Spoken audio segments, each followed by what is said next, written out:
అన్న నమస్తే అన్న. నమస్తే అన్న. రఫీ అన్న నా పేరు. రఫీ గారు, ఇప్పుడు తెలంగాణలో 17 ఎంపీ స్థానాలు ఉన్నాయి కాబట్టి ఇప్పుడు మళ్ళీ పోటీ అంటే ఎలక్షన్స్ వచ్చాయి.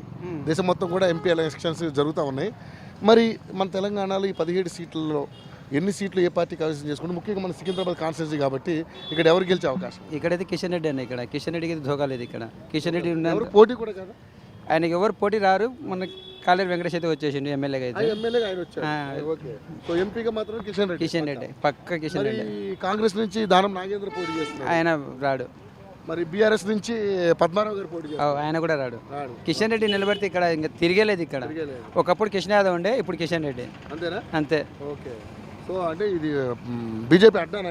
ఇది బీజేపీ అడ్డా. ఇది నిజంగా బీజేపీ. ఇక్కడ హిందూ లేదు, ముస్లిమ్స్ లేదు, అంత ఫ్రీగా ఉంటాడు కిషన్ రెడ్డి అందరితోటి. ఎవరు పిలిచినా వస్తాడు.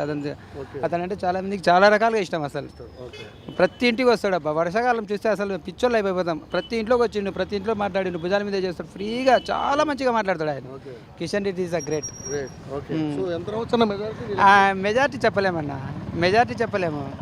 గెలిచేది మటుకు పక్క ఆయననే. మెజార్టీ అయితే చెప్పలేము. పక్కా కిషన్ రెడ్డి. 17 స్థానాలు ఉన్నాయి. ఎన్ని స్థానాలు వస్తాయి? ఆ స్థానాలు నేను చెప్పలేను. నాకు కిషన్ రెడ్డి ఒక్కటి తెలుసు అన్న. అంతే. కిషన్ రెడ్డి ఒక్కటి చెప్పగలను. ఓకే, థ్యాంక్ యూ అన్న, థ్యాంక్ యూ సో మచ్.